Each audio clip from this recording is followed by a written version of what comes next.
Oke, assalamualaikum warahmatullahi wabarakatuh. Perkenalkan, nama saya Alvito Jendrik Sutanto dari Prodi Teknik Industri, tahun ajaran angkatan 2022. Di sini saya akan menjelaskan tentang materi operasi supply chain atau operasi rantai pamasok ya. Oke, pertama-tama metode penelitian karya ilmiah ditulis dari menggunakan penelitian, yaitu metode penelitian mencari sumber dari beberapa buku atau artikel yang telah ada. Ini jurnalnya yang saya buat materi ya.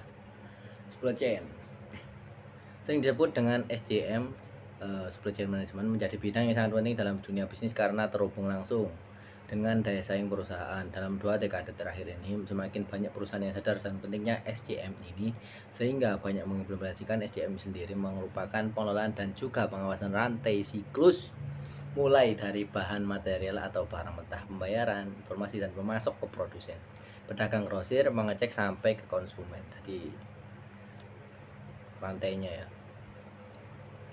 3 komponen rantai supply. Menurut Turban Rainer Porter 2004, 1. Rantai suplai hulu. Nah, nomor 1 ini. Atau upstream supply chain. Bagian upstream hulu supply chain meliputi aktivitas dari suatu perusahaan manufaktur dengan penyaluran yang mana dapat manufaktur assembler dan kedua-duanya dan koneksi mereka kepada para penyalur mereka, para penyalur second tier. Oke. Para penyalur yang kedua ya.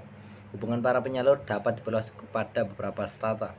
Semua jalan dari asal material, contohnya biji tambang, pertumbuhan tanaman.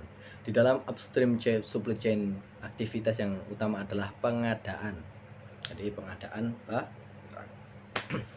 Nomor 2, manajemen supply chain internal supply chain management. Bagian dari internal supply chain meliputi semua proses pemasukan barang ke gudang yang digunakan untuk mentransformasi masukan dari para penyalur ke dalam keluaran organisasi itu. Hal ini meluas dari waktu pemasukan masuk dalam organisasi di dalam rantai super internal. Perhatian yang utama adalah manajemen produksi, pabrikasi, dan pengendalian persediaan yang utama. Nomor 3, segmen rantai supply hilir. Downstream supply chain segment. Downstream atau arah muara supply chain meliputi semua aktivitas yang melibatkan pengiriman produk kepada pelanggan akhir ya, konsumen itu tadi. Di dalam downstream supply chain, perhatian diarahkan pada distribusi, pergudangan, transportasi, dan after sales service. Lanjut. Supply chain dalam perusahaan ya, diperlukan oleh perusahaan. Apa sih pentingnya supply chain gitu loh, yang sudah mengarah pada pengelolaan dengan sistem just in time atau tepat waktu ya guys ya.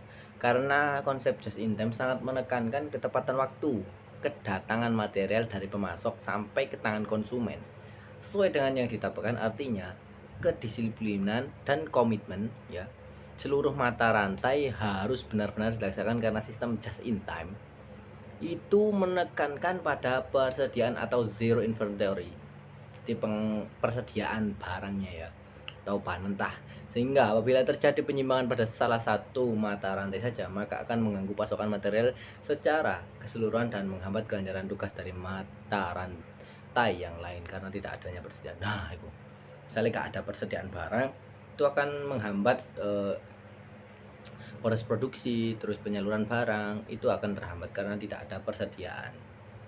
Lanjut. Bagi perusahaan yang masih mementingkan persediaan karena karakteristik materialnya, misalnya faktor musiman ya, atau sebagai langkah antisipasi untuk mensiasati lingkungan industri yang tidak stabil, supply chain management juga diperlukan. Peran supply chain management untuk jenis perusahaan ini adalah menekan biaya persediaan karena persediaan yang tidak optimal akan menimbulkan dampak biaya penyimpanan, biaya pemesanan, dan biaya back order atau apabila terjadi stock out. Oke, lanjut. Perkembangan supply chain dalam 4 tahap sebagai berikut. Indrajit dan Joko Pranoto 2002 ya.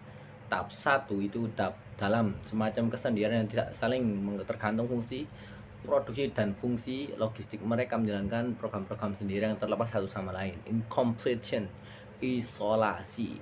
Contohnya adalah bagian produksi yang hanya memikirkan bagaimana membuat barang sesuai dengan mutu dan yang telah ditetapkan dan sama sekali tak mau ikut memikirkan penumpukan inventory dan penggunaan ruang gudang yang menimbulkan biaya persediaan, yaitu biaya simpan. Oke, tahap 2.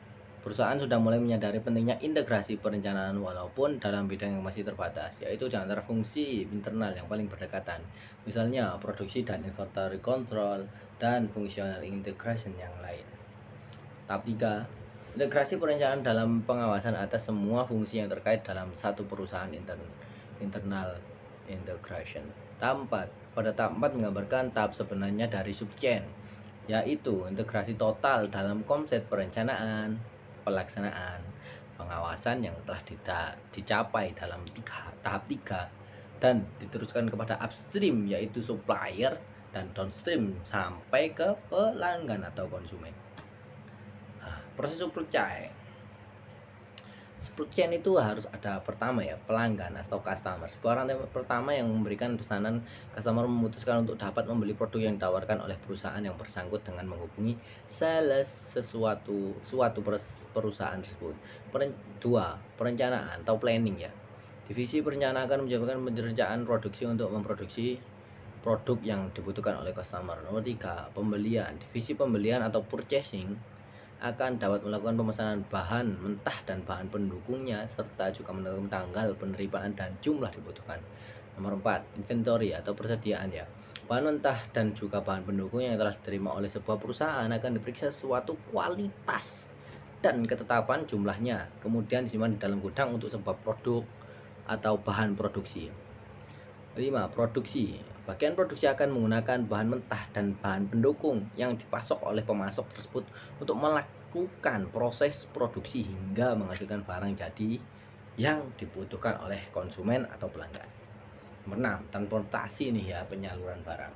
Departemen Penerbangan atau Shipping Departemen akan mengatur waktu keberangkatan barang jadi yang digunakan tersebut sesuai dengan jadwal yang diinginkan. Nah, ini dalam masalah transportasi pengiriman atau penyaluran barang.